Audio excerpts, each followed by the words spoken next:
सावधान। णमो अर्हन्ताणं णमो सिद्धाणं णमो आयरियाणं णमो अज्झायाणं णमो लोये सवसाहुडं। मंगलम भगवान वीरो मंगलम गौतमो गणी मंगलम कुंद कुंदाद्यो जैन धर्मोस्तु मंगलम सर्वमंगल मांगल्यम सर्वकल्याणकारकम प्रधानं सर्वधर्माणां जैनं जयतु शासनं जैनं जयतु शासनं।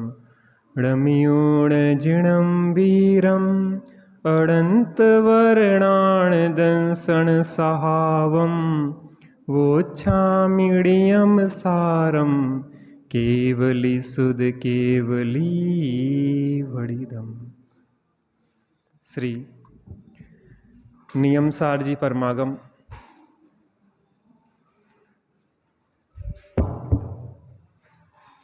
आचार्य भगवान कुंद कुंद देव द्वारा विरचित टीकाकार पद्म प्रभ मल्लधारी देव अद्भुत ग्रंथ है। जिसे आचार्य कुंद कुंद देव ने निज भावना निमित्तम लिखा है, अर्थात आचार्य कुंद कुंद के हृदय में निरंतर क्या भावनाएं चलती थी, वह किस प्रकार से अपने को देखते थे और वो हमें हमारा कैसा स्वरूप दिखाना चाहते थे, इस विषय की यहाँ पे चर्चा है। अपन यहाँ पे जो चर्चा कर रहे थे, जो प्रस्तावना के आधार पे कर रहे थे, 187 गाथा जहाँ लिखा है, जिसके पास हो प्रस्तावना तो देख लेना, बाकी लोग सुनेंगे। उसके नीचे एक संस्कृत की टीका लिखी, उसके नीचे से पढ़ेंगे अपन। पेज स्पष्ट नहीं होगा, अलग अलग ग्रंथों में अलग अलग पेज हो सकता है। यह नियमसार नामक भागवत शास्त्र निर्वाण सुंदरीशोत्पन्न परम बीतरागात्मक निराबाध अनंग परमानंद को निरंतर देने वाला है। निरतिशय नित्य शुद्ध निरंजन निज कारण परमात्मा की भावना का कारण है। समस्त नयों के समूह से शोभित है, पंचम गति का हेतु है तथा देह मात्र है परिग्रह जिनके, ऐसे पंचेंद्रियजयी निर्ग्रंथ मुनिराज श्री कुंद कुंद आचार्य देव द्वारा रचित है।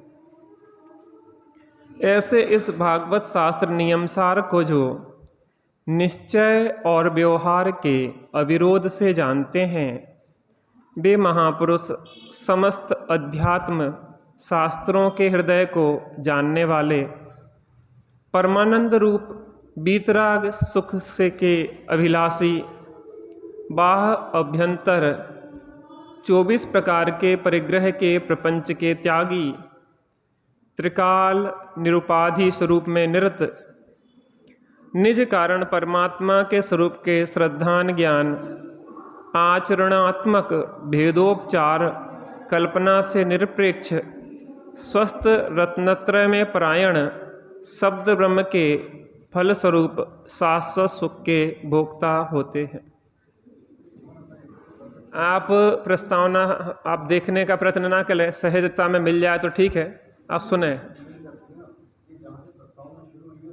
उसका नेक्स्ट पेज, अगला पेज उसका, हाँ जी, 187 लिखा है जहाँ टीका, उसमें अगला ही पेज है जहाँ तक।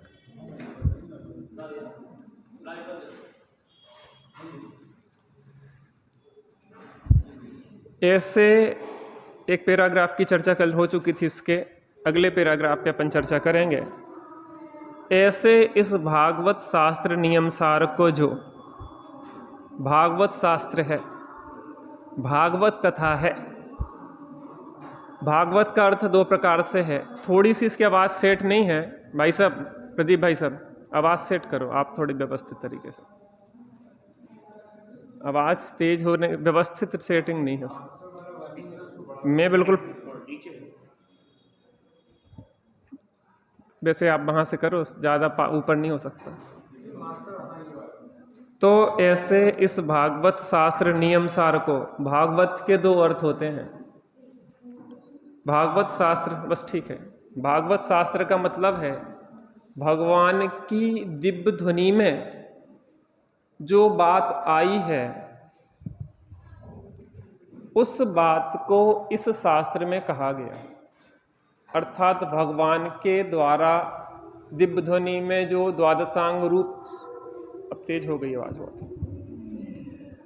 द्वादशांग रूप जो श्रुति की बात आई है उस बात को यहाँ लिखा गया है। अब बात ये है, अभी तेज हो गया है, करो सेटिंग थोड़ी।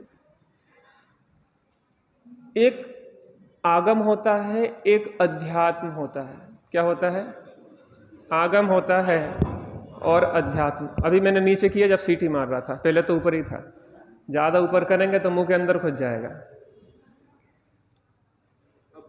एक आगम होता है, एक आध्यात्म होता है।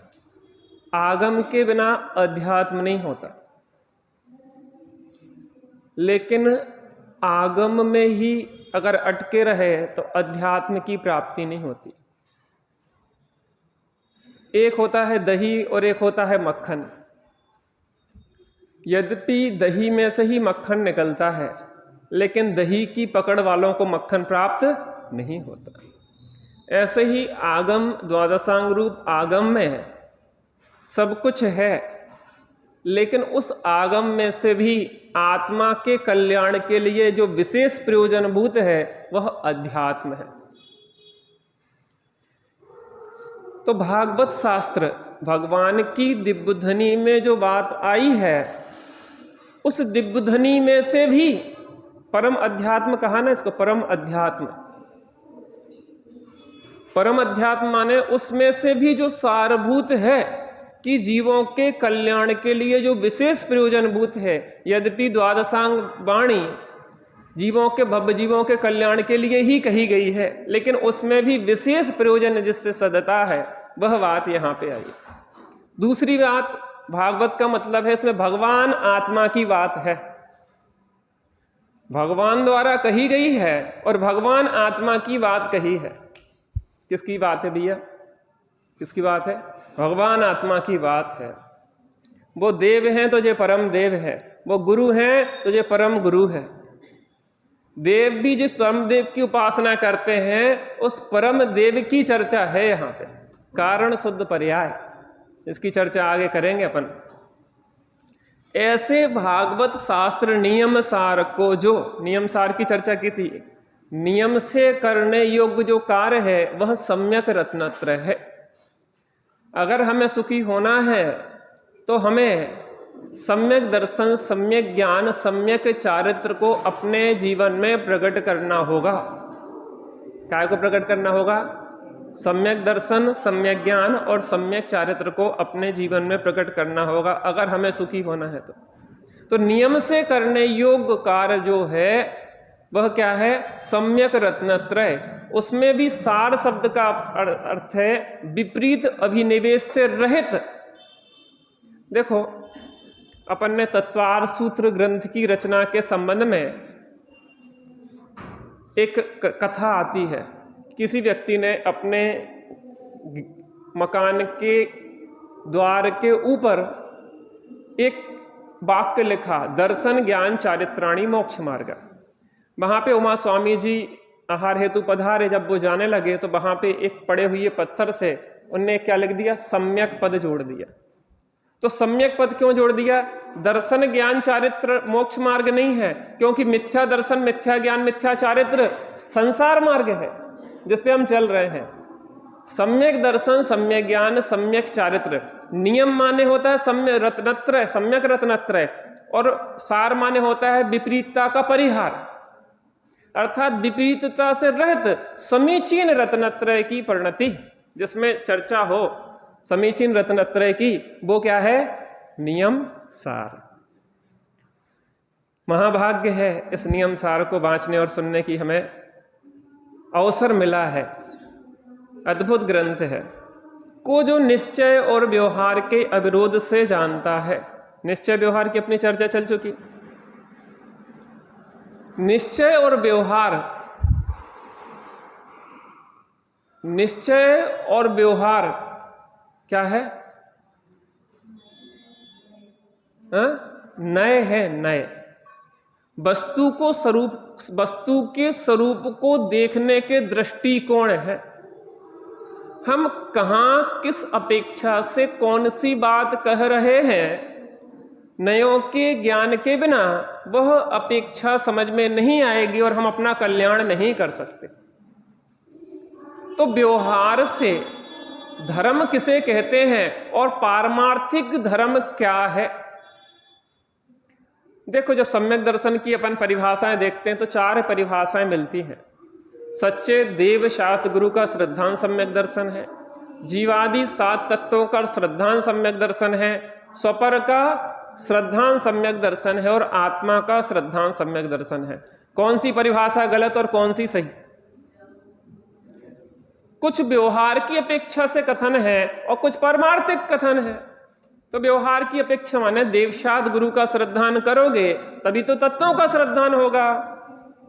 जब तत्वों का श्रद्धान होगा तभी तो स्वपर का भेद विज्ञान कर पाओगे। जब स्वपर का भेद विज्ञान कर पाओगे तो पर से भिन्न आत्मा का श्रद्धान ज्ञान और स्थिरता रूप निश्चय रत्नत्रय प्रकट कर पाओगे। तो निश्चय और व्यवहार के अविरोध सहित, इसमें एक एक शब्द ऐसा है कि मैं क्या करूं, एक एक शब्द का खुलासा बहुत गंभीर शब्द है। निश्चय व्यवहार के अविरोध सहित, यहाँ पे जो चर्चा आएगी आगे, इसमें जो अधिकारों में 12 अधिकार हैं, व्यवहार चारित्र अधिकार, परमार्थ प्रतिक्रमण अधिकार, निश्चय प्रत्याख्यान अधिकार, परम आलोचना अधिकार। प्रतिक्रमण, प्रत्याख्यान और आलोचना एक परमार्थ होती है और एक व्यवहार होती है, और यहां पे पारमार्थिक स्वरूप प्रकट करेंगे उसका। यहां कहेंगे प्रतिक्रमण, प्रत्याख्यान और आलोचना एक शुद्धोपयोग रूप ही है। क्या कहा? इसका मतलब ये नहीं है कि व्यवहार, प्रतिक्रमण, प्रत्याख्यान और आलोचना का निषेध कर रहे हैं। इसका मतलब यह है कि व्यवहार, प्रतिक्रमण, प्रत्याख्यान और आलोचना को तो पालन तुम कर ही रहे हो। अगर उसको पालन करते हुए परमार्थ, प्रतिक्रमण, प्रत्याख्यान, आलोचना नहीं हुई तो उसकी सार्थकता नहीं है। अर्थात उसकी सार्थकता परमार्थ, प्रतिक्रमण, प्रत्याख्यान और आलोचना से ही है। अर्थात व्यवहार, प्रतिक्रमण, प्रत्याख्यान, आलोचना परमार्थ, प्रतिक्रमण, प्रत्याख्यान, आलोचना के लिए है। क्या समझ में आया? तो यहां पारमार्थिक स्वरूप प्रकट करेंगे, लेकिन निश्चय और व्यवहार के अविरोध सहित, विरोध सहित नहीं। व्यवहार का ऐसा निषेध नहीं है कि व्यवहार को आप छोड़ के पापाचार में लग जाओ। अरे जिसके जीवन में अभी व्यवहार का ठिकाना नहीं है वो परिमार्थ, प्रतिक्रमण, प्रत्याख्यान, आलोचना क्या करेगा? बात समझ में आती ना? कोई चीज समझ में ना आए ना तो बढ़िया निष्फिक्र होके पूछ लेना। विद्वान लोग आए, उन लोगों से संकोच लगता है, अपन तो घर के हैं। हाँ, वे महापुरुष समस्त अध्यात्म शास्त्रों के हृदय को जानने वाले हैं। अब देखो, अध्यात्म शास्त्रों के हृदय को जानने के लिए भी निश्चय और व्यवहार के अविरोध सहित वस्तु के स्वरूप को जानना होगा। पहले वस्तु का स्वरूप जान लिया, अब प्रयोजन कैसे सिद्ध करना है, कैसे आत्मा का कल्याण करना है, उसकी चर्चा यहाँ है। यद्यपि यहाँ पे आध्यात्मिक कथन होगा, लेकिन हम प्रयास करेंगे कि उसका व्यवहारिक पक्ष प्रस्तुत करते हुए फिर अध्यात्म की ओर ले जाएं। क्योंकि नए लोग होते हैं तो व्यवहारिक पक्ष पता नहीं है और सीधी आत्मा की बात कर दी तो व्यवहारिक पक्ष उन्हें पता ही नहीं पड़ेगा। तो अपन दोनों पक्षों को सुमेल बना के यहाँ पे चर्चा करेंगे, आगम और अध्यात्म की। ठीक है ना?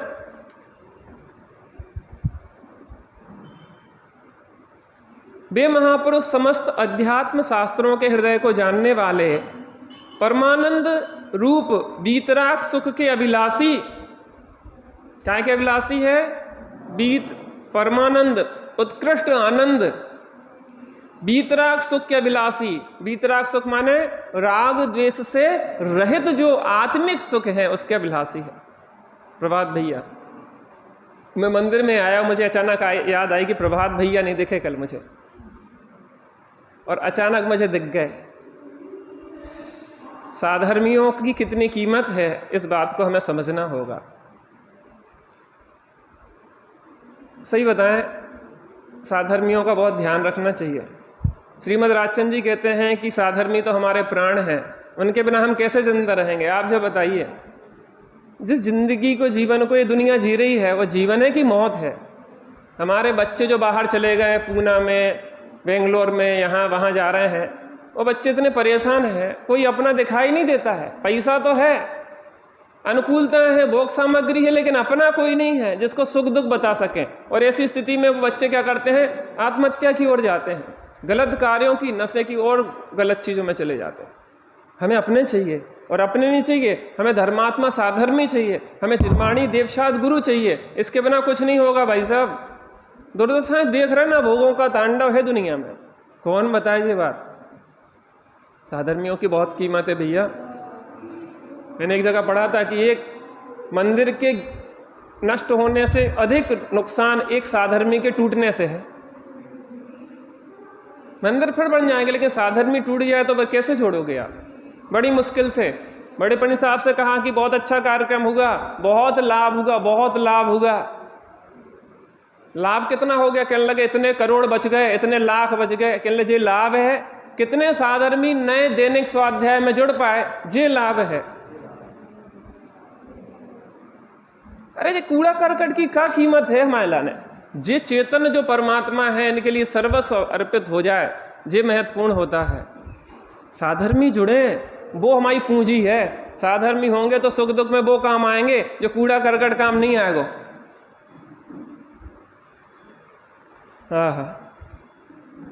तो क्या कह रहे हैं? परमानंद रूप बीतराग सुख के अभिलाषी, परम आनंद, उत्कृष्ट आनंद, बीतराग सुख, राग द्वेष से रहित जो परम सुख है उसके अभिलाषी हैं। बाह्य अभ्यंतर 24 प्रकार के परिग्रह के प्रपंच के त्यागी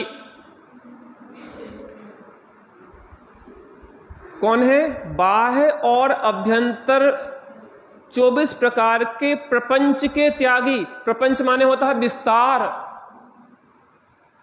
हमारे अंदर परिग्रह के विस्तार का भाव चल रहा है कि परिग्रह के समेटने का विचार चल रहा है।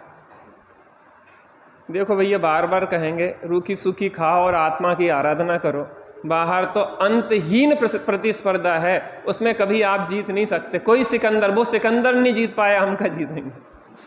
अपना कल्याण करना है तो समेटो इस बाहर के प्रपंच को और शांति से जियो। बढ़िया एक माहौल बनाओ कि जो जितना संतोषी वृत्ति वाला व्यक्ति है उसको उतना सम्मान दो, पैसे वालों को नहीं। स्वामी जी सेठियों को तो धुलिया सेठ कहते थे और विद्वानों को कहते थे जो विद्वान है भैया आगे बैठा लो, सम्मान दो। एक व्यक्ति विद्वान पहुंच गया तो पूरा हिंदी में प्रवचन होता था गुजराती से।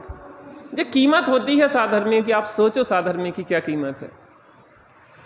आहा, त्रिकाल निरुपाधि स्वरूप में निरत, त्रिकाल निरुपाधि, जिस स्वरूप में कभी उपाधि का प्रवेश होता ही नहीं है।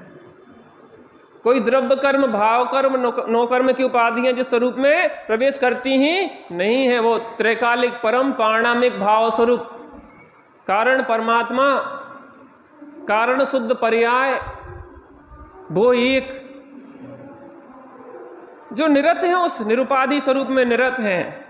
निज कारण परमात्मा के स्वरूप के श्रद्धान ज्ञान आचरणात्मक भेदोपचार कल्पना से निरपेक्ष। देखो, भेद और उपचार दो शब्द आए। क्या है? भेद और उपचार। जो व्यवहार के दो भेद है ना, एक सद्भूत और एक असद्भूत। तो जो सद्भूत है वो सत्ताभूत पदार्थ को बताता है। पीनल बहन जी, पिछली डायरी रिवीजन कर लेना है ना। जो सत्ताभूत पदार्थ को बताता है, अर्थात सद्भूत माने होता है जो आत्मा की सत्ता में है, और असद्भूत माने जो आत्मा की सत्ता में नहीं है, संयोग आदि से कथन करता है, उपचरित कथन। इसमें दो शब्द आए, भेद और उपचार। उपचार का कथन होता है काय का? असद्भूत। आ माने नहीं, सद माने सत्ता, भूत माने होना। सद माने क्या होता है? सद्भूत माने सद माने सत्ता, भूत माने होना। तो जो आत्मा की सत्ता में है और उस सत्ता के में होने वाले पदार्थ को भेद करके कथन करते हैं, तो भेद। उपचार माने जो संयोग रूप चीजें हैं उनको आत्मा का कहना, वो उपचरित कथन है। भेदोपचार कल्पना से रहित, दोनों कल्पनाएं, क्योंकि आत्मा संयोगों से तो भिन्न है ही, भेदभाव से भी भिन्न है, गुण भेद से भी भिन्न है, पर्याय से भी पार है। उसकी चर्चा यहां होगी। आहा, त्रिकाल निरूपादि स्वरूप में निरत निज कारण परमात्मा के स्वरूप के श्रद्धान ज्ञान आचरणात्मक भेदोपचार कल्पना से निरपेक्ष स्वस्थ रत्नत्रय में परायण। स्वस्थ, अपन स्वस्थ हैं कि अस्वस्थ हैं? कल आपकी आंखों में कुछ तकलीफ दिख रही थी और आज आपकी आंखें कुछ स्वस्थ दिख रही हैं। पता, हमें एक एक व्यक्ति नजर आता है कि किसको क्या तकलीफ है। तो कल आप अस्वस्थ थे, आज आप स्वस्थ हैं। लेकिन यहां कौन से स्वास्थ्य की बात चल रही है? देखो, शरीर का स्वास्थ्य भी बिगाड़ना नहीं। जो बहुत अच्छी गाड़ी मिली है कर्म के उदय की, शरीर, इस घोड़े पे चढ़ के हमें मोक्ष मार्ग प्रशस्त करना है, तो इसको बिगाड़ना नहीं, लेकिन अपना भी नहीं मानना। इसका पूरा उपयोग करो, नौकर की तरह, जिसको कम से कम दो और ज़्यादा से ज़्यादा काम लो। जी नौकर ऐसा है, 2 रोटी डालो, 24 घंटा आराधना करो, बहुत बढ़िया है। इसको शत्रु नहीं मानो, लेकिन अपनापन भी नहीं करो। तो क्या कह रहे हैं? स्वस्थ रत्नत्रय में परायण। स्वस्थ रत्नत्रय, हम स्वस्थ हैं कि अस्वस्थ हैं? मैं तो अनादि से रोगी हूँ, उपचार कराने आया हूँ। भैया, आप स्वस्थ हैं कि अस्वस्थ हैं?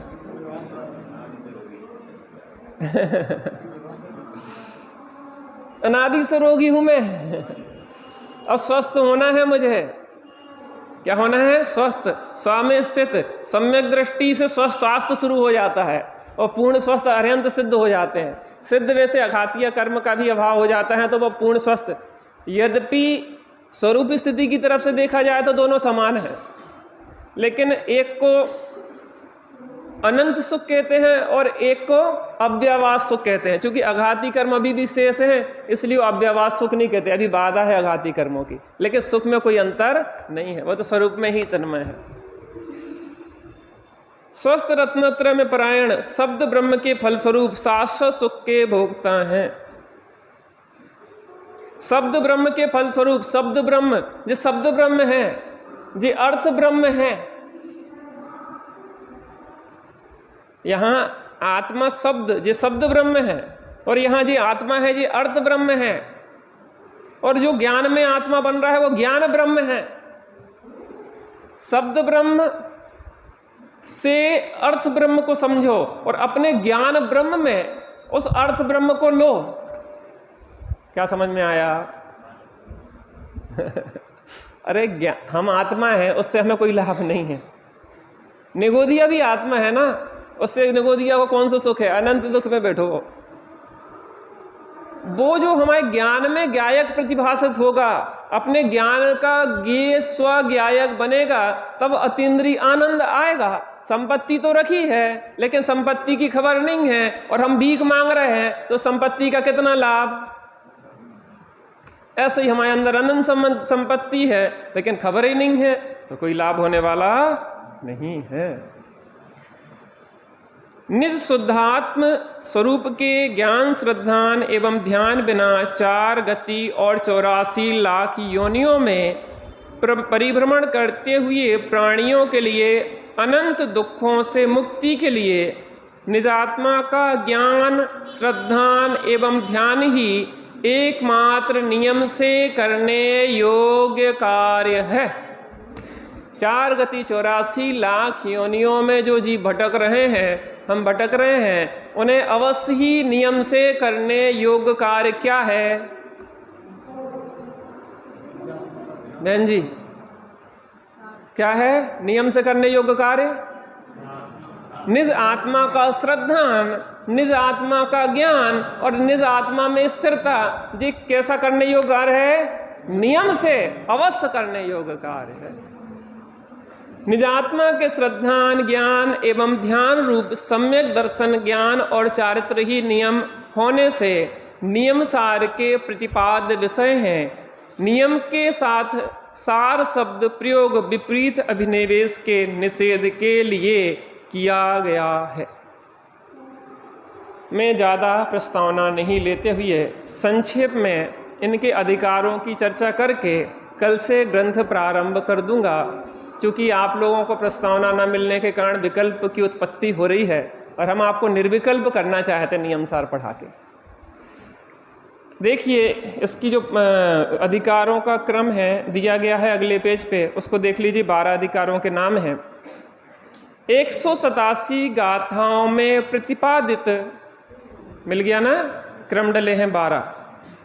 187 गाथाओं में प्रतिपादित उक्त संपूर्ण विषय को नियमसार में निम्नलिखित 12 अधिकारों में विभाजित किया गया है। कितनी गाथाएं हैं नियमसार जी में? 187, 187, 187। बहुत छोटा ग्रंथ है, शायद सबसे कम गाथाएं पंचपरमागम में हो इसमें।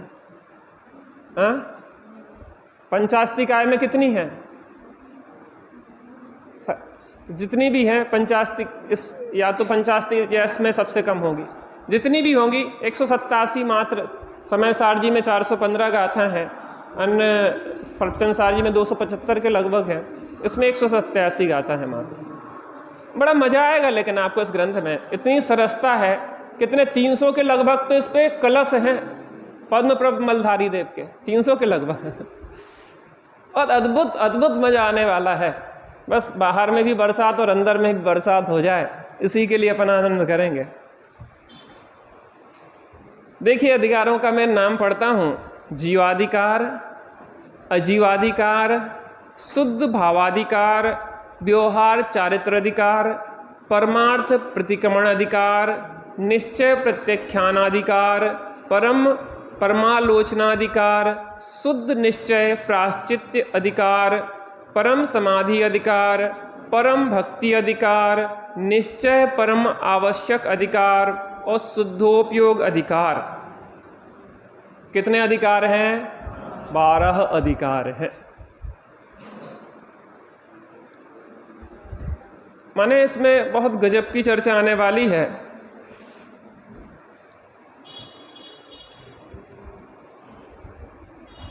जीवादि बहिर्तच्चम हेयम, जीवादि बहिर तत्व भी हेय है।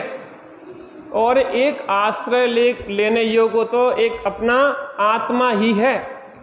तो जीवादि बहिर तत्व से भी भिन्न बताने वाले हैं यहाँ पर। कौन?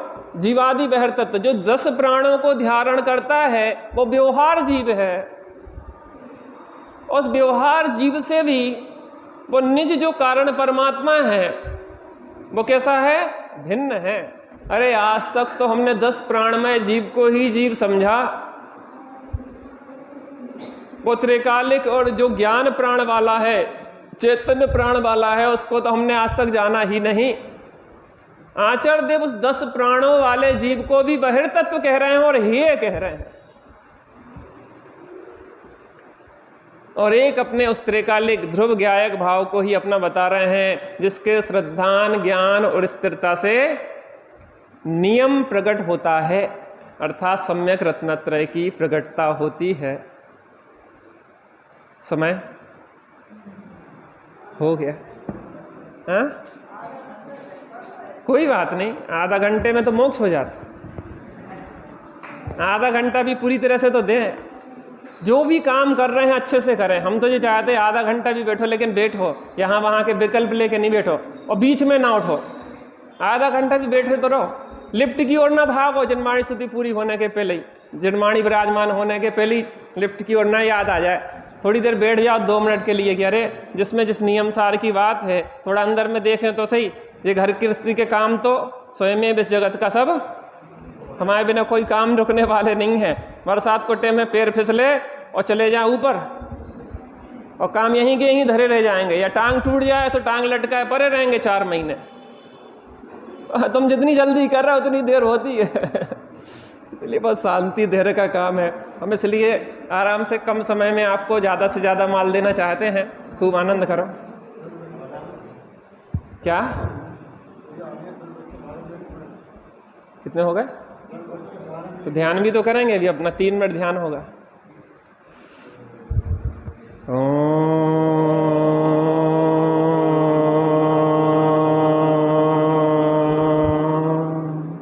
शांति शांति शांति।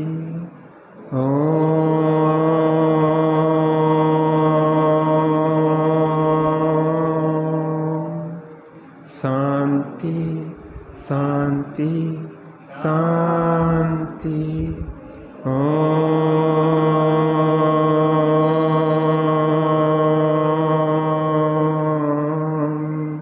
शांति शांति शांति।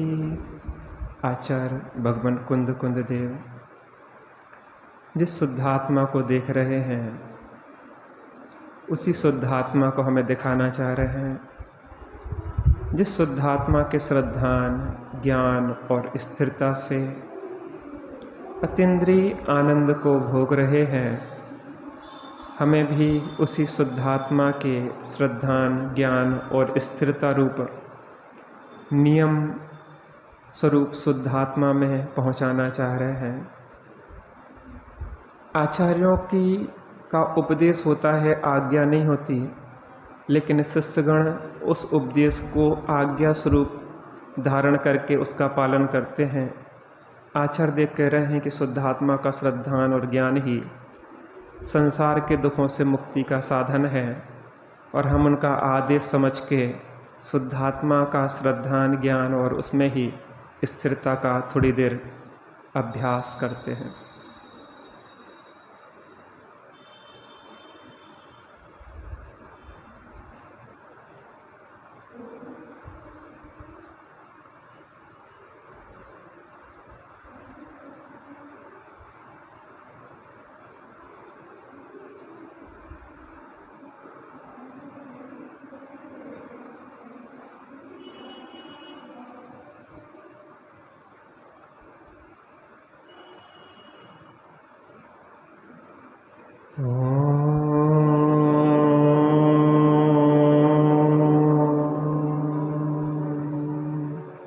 शांति शांति शांति।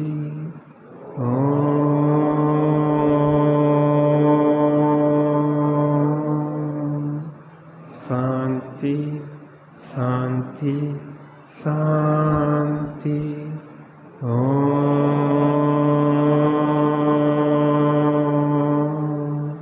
शांति शांति शांति। सहजानंदी शुद्ध स्वरूपी अविनाशी आत्मस्वरूप। सहजानंदी शुद्ध स्वरूपी अविनाशी आत्मस्वरूप। सहजानंदी शुद्ध स्वरूपी अविनाशी